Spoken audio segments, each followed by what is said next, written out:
invented. Sa Ecclesiastes 3:12-13, ano po ang sabi ni Solomon, pinakamatalinong taong naglakad sa balat ng lupa? I know that there is nothing better for men than to be happy and do good while they live, that everyone may eat and drink and find satisfaction in all his toil. This is the gift of God. So kailangan po meron tayong goal to be happy. Because if you fail to plan, you actually plan to fail. And if you fail to plan to be happy, you're actually planning to be sad. Pag ang isang bahay po ay ginagawa at walang plano, di kahit ano na lang ilagay nyo, kahit ano na lang ikabit nyo sa isang sulok, yun na lang. Wala kayong nararating. Pagka binalak natin halimbawa na magbiyahe, wala naman talaga tayong mapa, wala tayong pupuntahan, kung saan na lang tayo mapapasuot. Kung wala ka naman talagang kursong gustong pag-aralan, palipat-lipat ka ng kurso, hindi ka matapos-tapos. Kailangan may plano.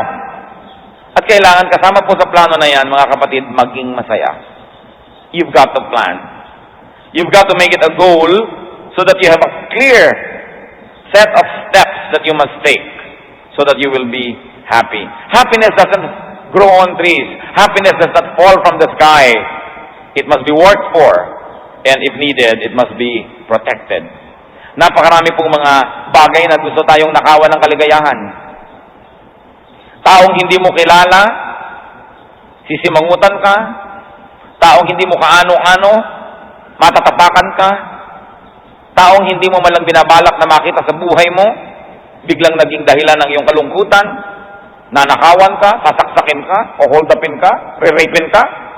Napakaraming taong gustong gumawa ng masama sa atin. Meron naman mga tao, hindi nila balak gumawa ng masama, pero nakagawa na pala ng masama sa atin ang walang kamalay-malay. Meron naman mga tao, ang lapit-lapit sa atin, sila magiging dahilan para huwag tayo maging masaya. So pag pinayagan mo lamang na ang kaligayahan mo nasa kamay ng iba, lagi yung mawawala, laging aagawin ng iba. You've got to have a certain set of rules that you observe, that no matter what people do, they will not take away your happiness, or at least they will take only a portion and a part of that happiness. Maraming mga tao, ang ganda-ganda ng mood mo, magko-comment ng hindi mo nagustuhan. Sabihin, ang pangit naman ng buhok mo, saka nagpagupit. Yung walang masabing mabuti, may sasabihin pang pangit. Meron naman gumagawa ka ng paraan para ka sumaya. Sila naman, bibiguin ka nila. Kailangan, sabi ni Solomon, wala na akong alam na mas mainam pa sa buhay. Kundi, una, ang tao ay magpakasaya at gumawa siya ng mabuti. Siyempre, yung kasiyahan na hindi naman ikalulungkot o ikalulugi ng iba. Happiness is the correct response to God's blessings.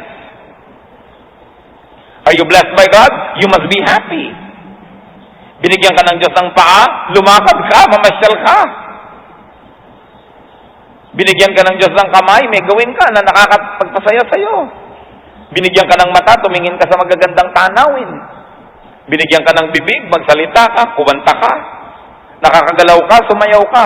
Binigyan tayo ng Panginoon ng mga bagay na maaaring maging kasangkapan para tayo sumaya. Binigyan na tayo ng pera, gastahin. Binigyan tayo ng pagkain, kainin. Binigyan ka ng magagandang mga punda ng unan, gamitin. Puro nakatiklob lang, nasa cabinet. Kailan mo gagamitin? Sa burol?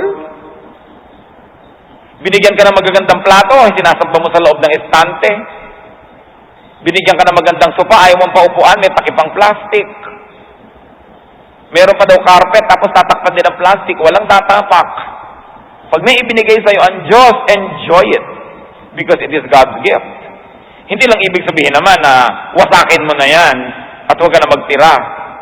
Pero may mga tao, ang daming magagandang tuwalya, tapos pag makita mo, gapak-gapak yung mga tuwalya nilang ginagamit, hindi ko alam kung anong pinaglalaanan. Maraming magagandang mesa, hindi doon kumakain, nasa ng pamilya, nasa dirty kitchen. Ang daming magagandang kaldero, tapos kung ano-ano mga kupi-kuping takuri ang ginagamit sa buhay. Happiness is the correct response to God's blessings.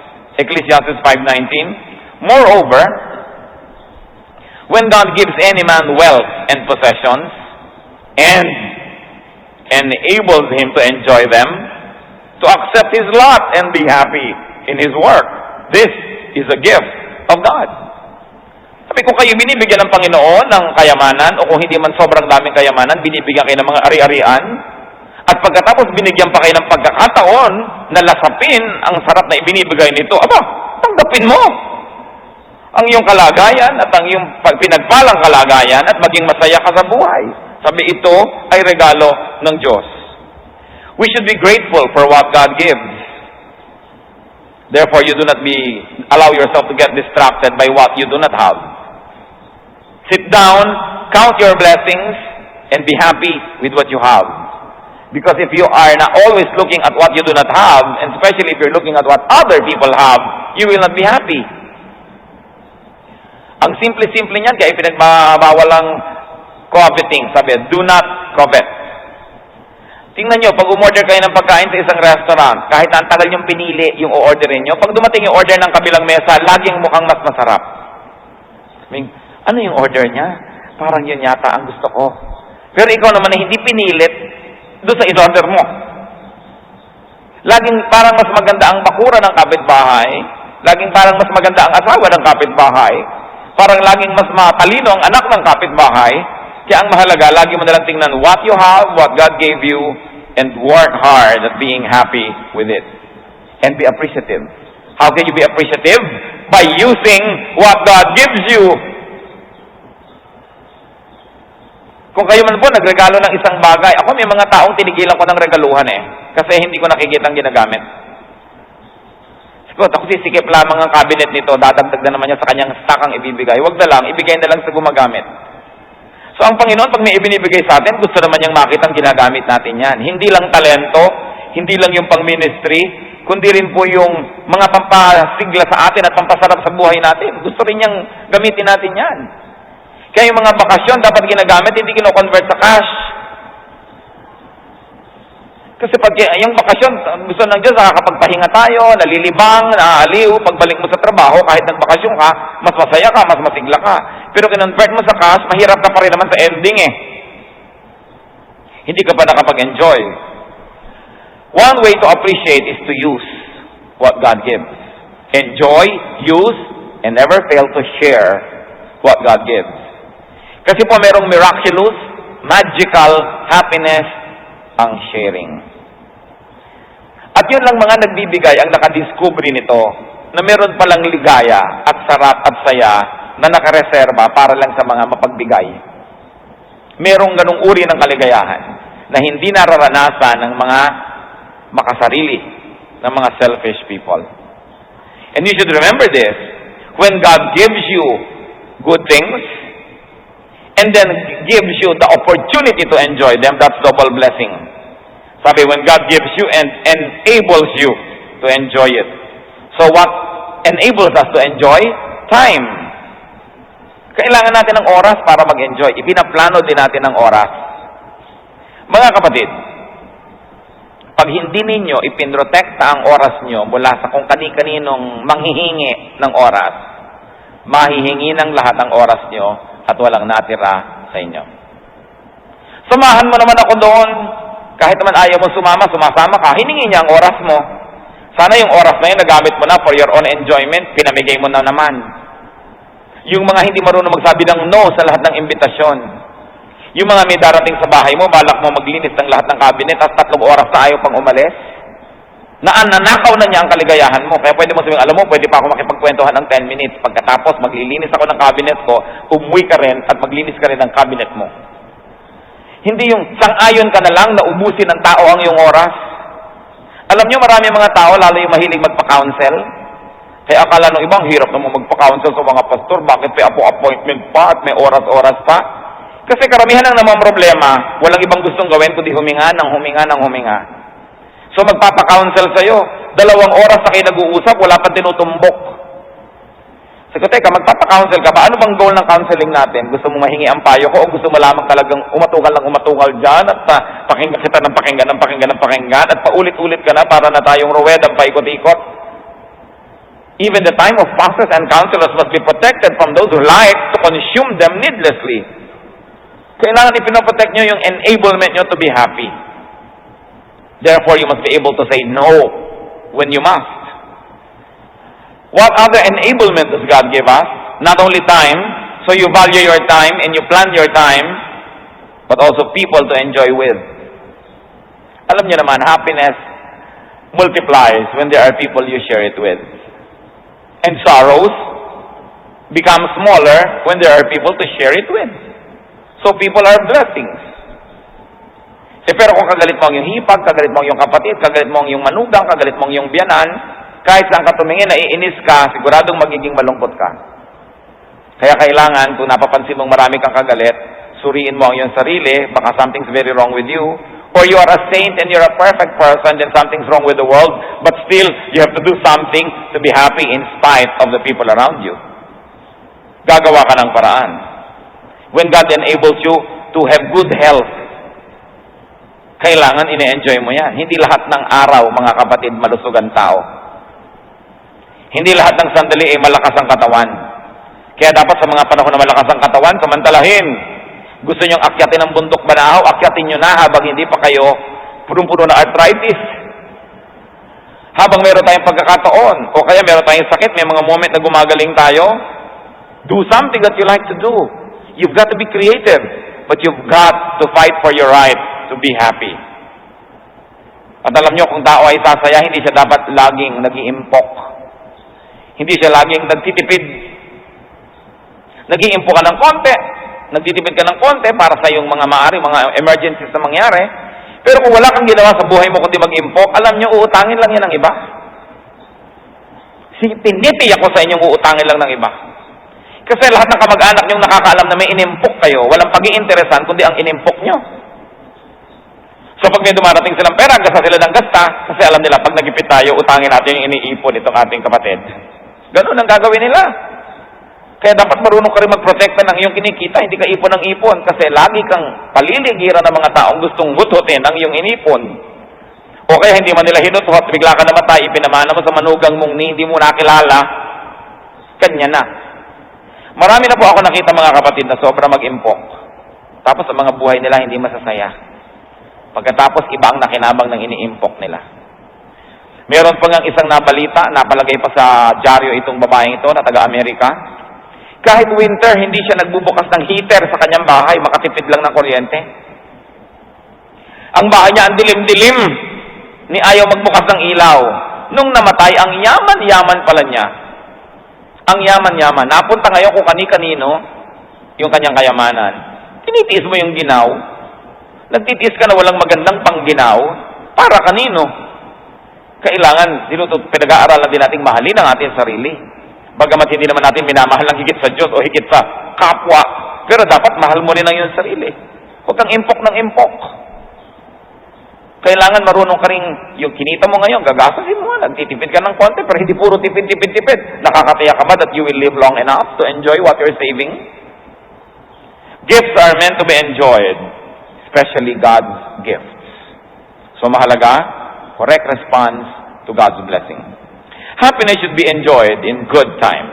At yan nga ang binabanggit natin kanina. Ecclesiastes 7:14. When times are good, be happy. But when times are bad, consider. God has made them the one as well as the other. So dapat bagay ang ating kilos sa panahon. Sabi, when times are good, be happy. So good times are gifts from God. Ibagay sa okasyon ang mood. Dapat po, pagising pa lang natin sa umaga, may pupuntahan tayo, may gagawin tayo, ina-identify mo na, is this meant to be a happy day? So if it's meant to be a happy day, be happy, strive to be happy. Halimbawa, pupunta ka sa party, it is meant to be a happy time. So sasabihin mo, tatanggalin ko ang aking pagiging mahiyain, makikipag-usap ako sa mga tao, kakain ako kung may pagkain masarap, hindi yung pinipilit ako busog. Pumunta ka pa daw sa party. Pupunta ka sa kasalan, sabihin mo, ang kasalan, is it a sad or a happy occasion? It must be a happy occasion. So I'll be happy. Ilang libong magulang na ang nakita kong ikinakasal ko ang anak, tas ang mukha, akala mo ensemadang malolos. Akala mo pinilipit na tinapay ang mukha. Siguro hindi niya gustong mabibyanan ng kanyang anak, hindi niya gusto ang kanyang magiging manugang, pero Utang na loob. Ikinakasal na. Wala nang bawian. So magpakasaya ka na dahil kasalan. Tuloy ipinapakita yung video hanggang kaapu-apuhan mo, sabi ng mukha mo, kasal. Gusto kong pagsasampalin yung mga langit. Pak, pak, pak, pak. Bakit ganyan ang itsura ng mukha mo? Kasalan ito. Meron naman umaten pa daw, wala kinakausap. Hindi kikimo kahit kasalan. Lahat na ng tao nakikiramdam. Bakit? Galit yata sa atin, galit yata. Pati tuloy kaligayahan ng iba, naapektuhan na. Pupunta halimbawa sa mga reunion, pagkatapos magmumukmuk sa isang sulok, hindi naman makikipag-usap sa mga pinsan, sa mga kamag-anak. Meron pa daw, holiday, bakasyon. Pamilya, nag-ipon, nagplano na magbakasyon kung saan. Pagkatapos nagkagalit ang mag-asawa dahil lamang naiwan ng kung ano, naiwan ng termos. Magdadamog na ng 3 araw na bakasyon. Nagkagastos pa daw, tapos yung pala, palulungkutin lang niya. So sabi, when times are good, be happy. It is important, brothers and sisters, that you identify the time. Ngayon, pupunta kayo sa lamay, tapos doon kayo halakhak ng halakhak. Wala kayong makipagkwentuhan, kainin lahat ng mga butong pakwan doon at mga kumpitis. Parang wala ka sa lugar. Sabi, this is a sad occasion, so I'll try to be subdued. It is time to be sad. In other words, you identify, igalang nyo ang okasyon. Because sometimes we spend a lot of money, a lot of work, a lot of effort to put up an occasion so people will be happy. Tapos maninimangot ka. Tapos may hindi ka nagustuhan, may hindi ka nagustuhan kilos ng isang tao, narinig mong ganito, magdamag ka na, maghapon, 3 araw ka nang magmumukmok, affecting everybody around you. That's why it is so selfish. Because of course, people around you will be affected. So sabi ng Ecclesiastes, when times are good, be happy. Mga magulang, kahit ayaw niyong manugang niyo, kung ikinakasal na, gustuhin niyo na. Kasi, meron pa ako mga nakita, and these are sometimes very famous lolas.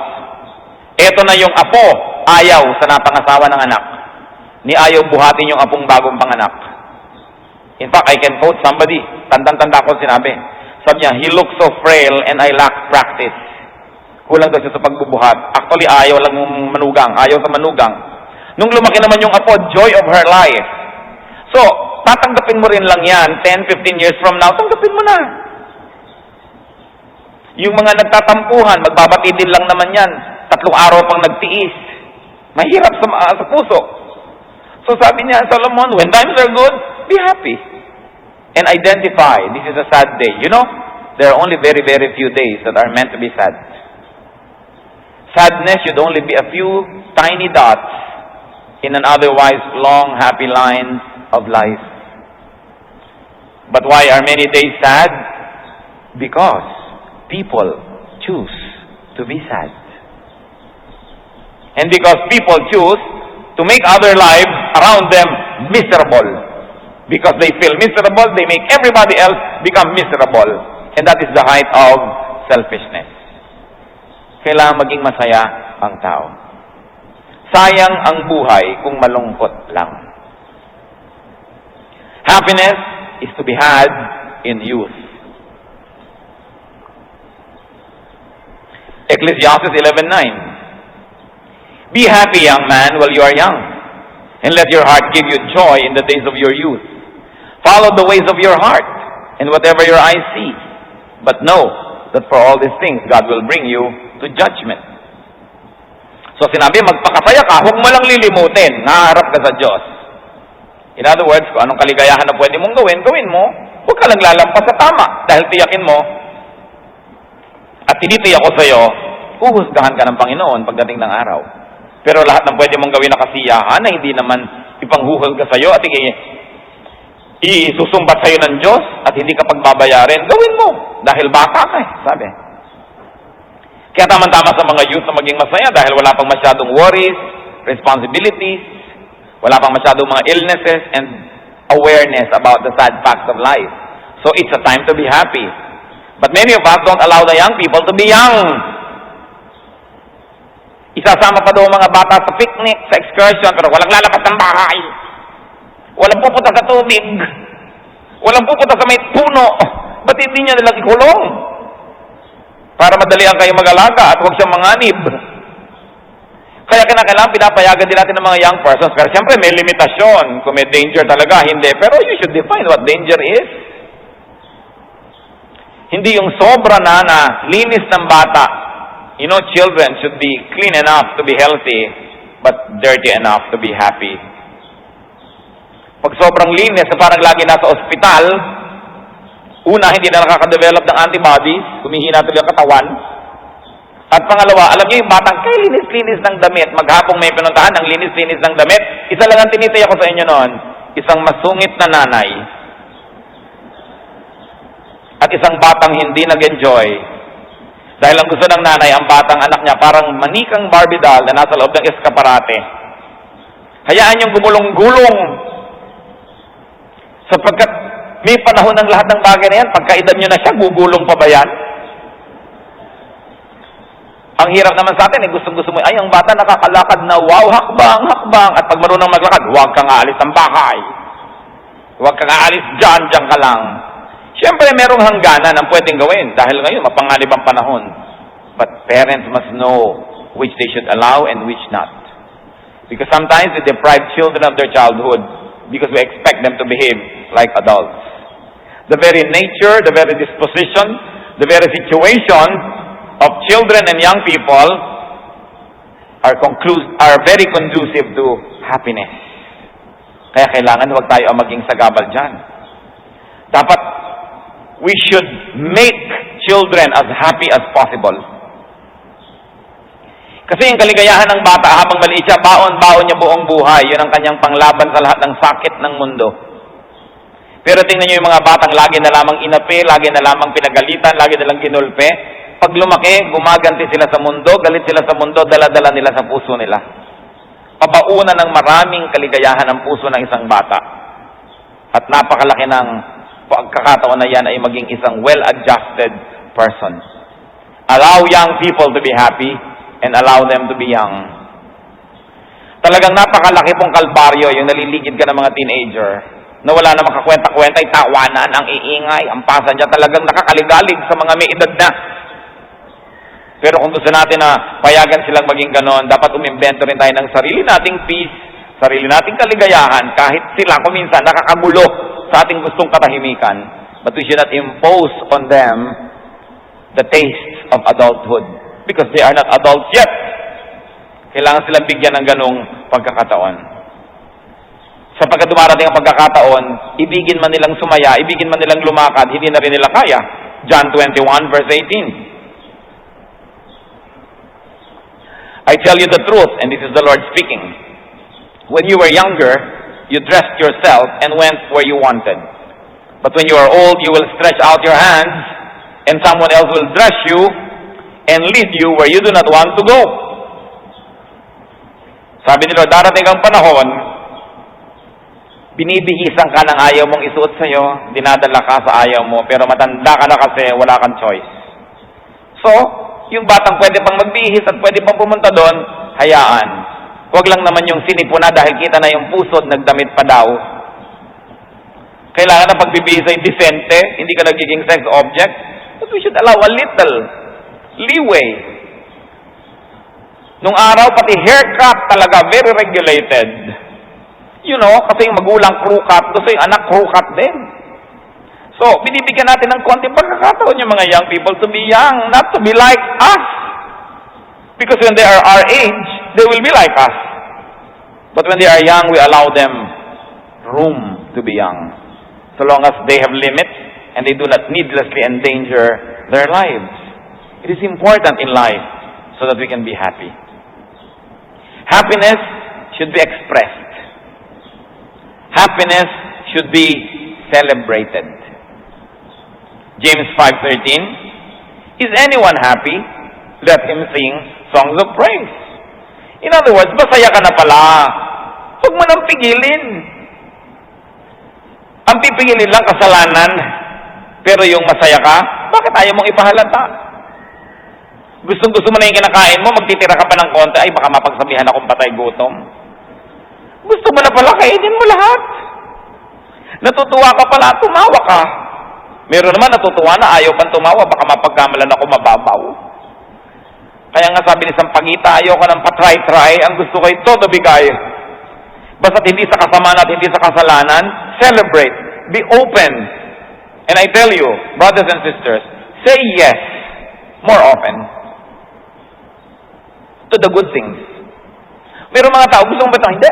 Hindi ka pa tapos mag-alok, hindi. Sobrang defensive. Akala mo, pag inaalok mo, pinagbibintangan mo siyang patay gutom. Gusto mo ba sumama? Hindi. Gusto mo ba nito? Ayaw. Gusto mo ng unan? Hindi. Lahat ng comfort na iaalok mo, ayaw tanggapin. Pride yun eh. Or insecurity. Kasi hindi sanay na binibigyan ng mabubuting bagay, ang tendency agad magduda sa nag-aalok. Gaano karami pong kaligayahan, mga kapatid, ang na-miss natin just because we did not say yes to the right things. Kaya kailangan mas marunong tayong magbukas-bukas.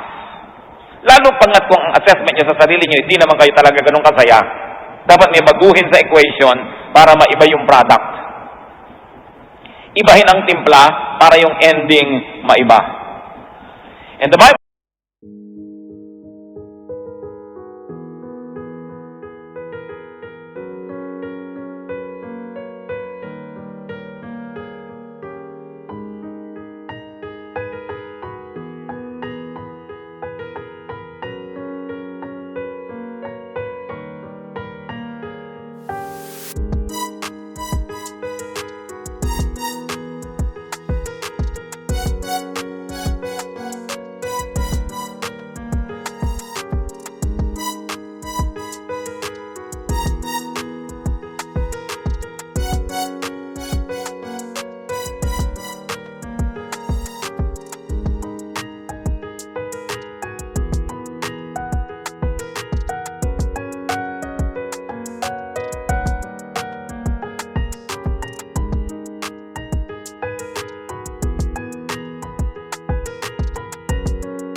Lord Almighty says, the fast of the 4th, 5th, 7th, and 10th months will become joyful and glad occasions and happy festivals for Judah.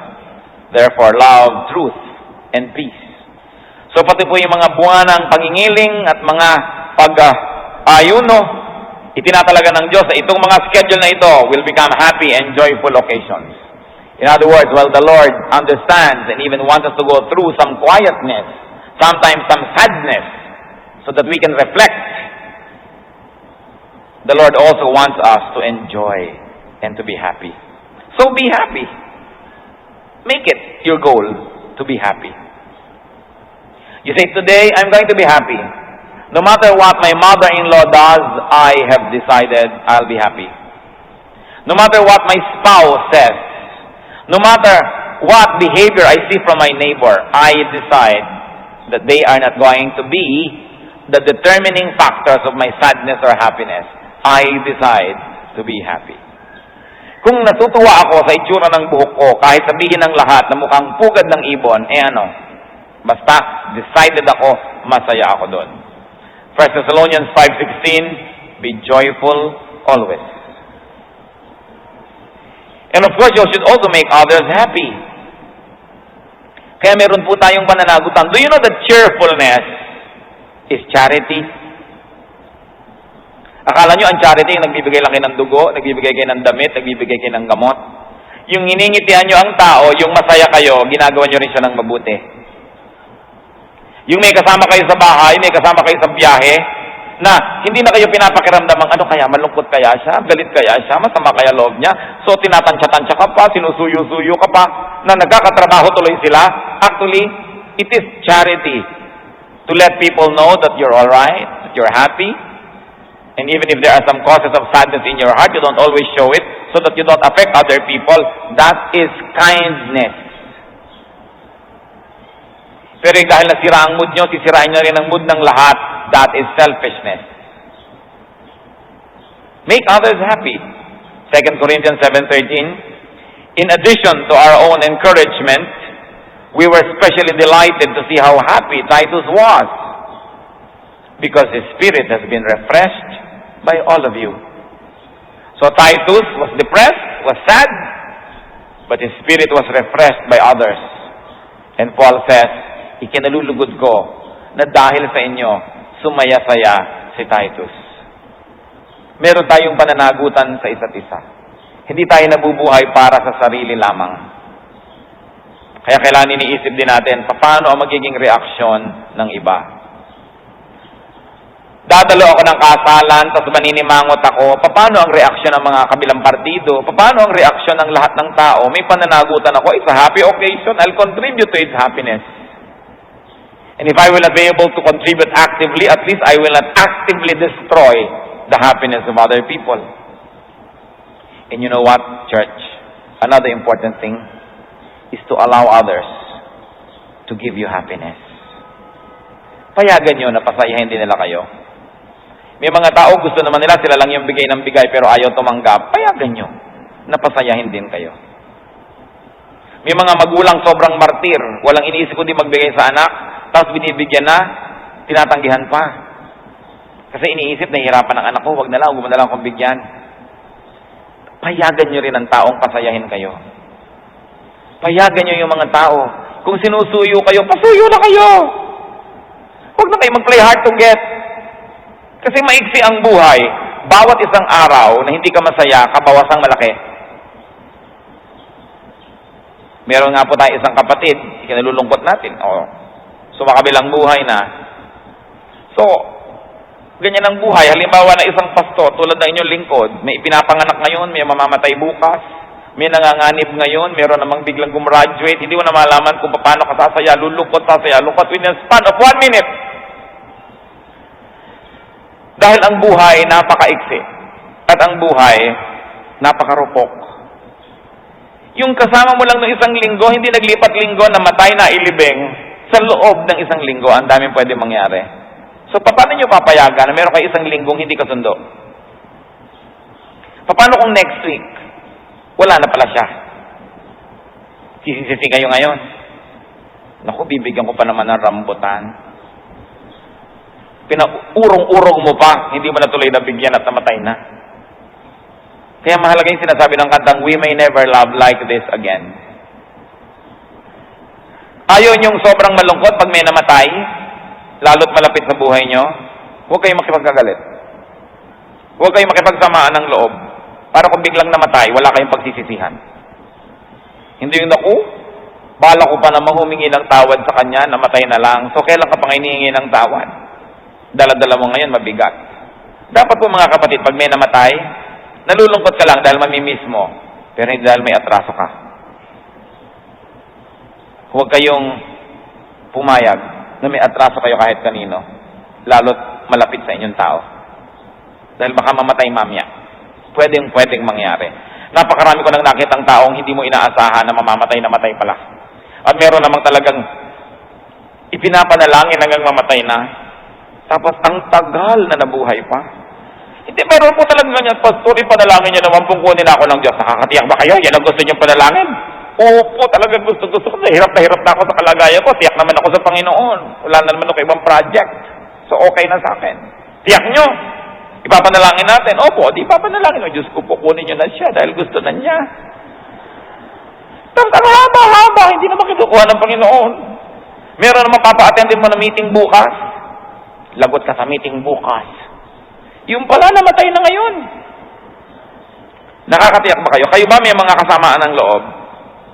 Paano kung mamatayan mamaya? Tiyakin ninyo na wala kayong pagsisisihan. Ayusin ang buhay. Do not be proud.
Ano iba, kaya ng Diyos plutasin kung ating ipapasa Kanya. So, sino man ang nais tumayo, baka naman sasabihin nyo lang gusto nyo sumaya, ikinahihiya nyo pang sabihin at hindi pa kayo makatayo, lulungkot talaga kayo niyan. Pasensya na kayo kung lulungkot pa kayo. Kung sinasabi nilang espiritong tumayo ka, ayaw mo pang aminin, talagang malungkot ka na, sorry ka na lang. But the Lord is here. The Lord is a healer. At kung hindi tayo nahihiya sa doktor, maghubad man sa kanyang harap para masuri ang ating kalagayan, bakit tayo mahihiya sa Diyos at sabihin, Lord, gusto ko pong maging masaya pero maraming hadlang. Gusto ko pong lumapit sa inyo at hilingin na kayo ang maging kalutasan. Panginoon, tumatayo sa iyong harapan, nagpapakumbaba ang mga anak mo. Hindi ikinukubli sa iyong harapan ang nilalaman ng puso. May mga kalungkutan, may mga pangamba, may mga balakid sa kaligayahan. Alam niyo lahat ito, Panginoon. Wala po kami maililihim sa inyo. Ang hiling ko lang po ngayon, Ama, ituro mo sa bawat isang tumitindig sa iyong harapan ngayon. Una, kung sila mismo ang may pananagutan kung ba't di sila masaya. Ituro mo ang higit na tamang paraan. Ituro mo at ituwid ang aming mga pag-iisip at pamamaraan, Panginoon. Pangalawa, kung iba ang dahilan ng kalungkutan o sagabal sa kaligayahan ng iyong mga anak na hindi namin kayang sakupin ang kalooban ng mga ibang tao na yon, Panginoon, kaya niyo po silang turuan, kaya niyo silang kausapin at kaya niyo silang ituwid. Ipinababahala po namin sa inyo ang mga ibang tao na nagiging sagabal ng aming kaligayahan. At kung ang sagabal na ito, Panginoon, hindi ibang tao, kundi mga bagay, pananalapi, mga sakit, mga karamdaman, mga alalahanin, lalong-lalo naman, Panginoon, na kaya niyo po ang mga ito. Ipinagtitiwala namin sa inyo at turuan mo po kami magtiwala sa inyo. At kung ano man ang aming kalagayan, ano man ang kulang sa aming panukat, matuto pa rin kami, Panginoon, na ipaglaban ang pwede kaming maging masaya kahit may kulang sa buhay. Maraming mga taong sobra-sobra ang mga tinatangkilik, subalit di rin masaya. Kaya ituro mo sa amin, Panginoon, na ito hindi sa kayamanan o karalitaan, kundi ito sa kalagayan ng aming puso kung paano kami magiging masaya. Hindi sa dami o kakulangan ng tao sa aming paligid. Hindi sa kalagayan namin sa lipunan, kundi sa kalagayan ng relasyon namin sa inyo, kami magiging masaya. Ituwid niyo ang aming mga kalikuan. Paglinawin niyo ang aming mga kadiliman, Panginoon. At kung niloloob niyo, Panginoon, sa inyong mahiwagang pamamaraan, na kami dumanas talaga ng lungkot upang kami mapag-isa, makapag-isip-isip, magbulay-bulay, ituro mo rin sa amin ito, Panginoon, na tanggapin ang pansamantalang mga kalungkutang ito. Matuto kami mula sa mga leksyon ito. At kung kami natuto na, hanguin mo kami sa mga bagay na ito, Panginoon. Kalooban niyo nawa ang maganap. At idinadalangin ko, anak, mga kapatid, inilalapit ko sa Panginoon ang inyong mga puso. Panginoon, tingnan niyo po ang puso ng bawat isa. Hipuin ninyo ang mga pusong nag-iisa. Ang mga pusong nangangamba, ang mga pusong maraming takot, ang mga pusong maraming kalungkutan, pangungulila, hinanakit, mga tampo, mga sama ng loob, mga galit, mga pagkapuot. Ang lahat ng ito, Panginoon, ay sagabal upang kami maging makadiyos at masaya. Alisin mo sa aming puso, Panginoon.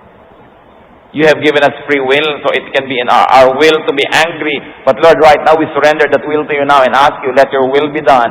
Uproot all of this negative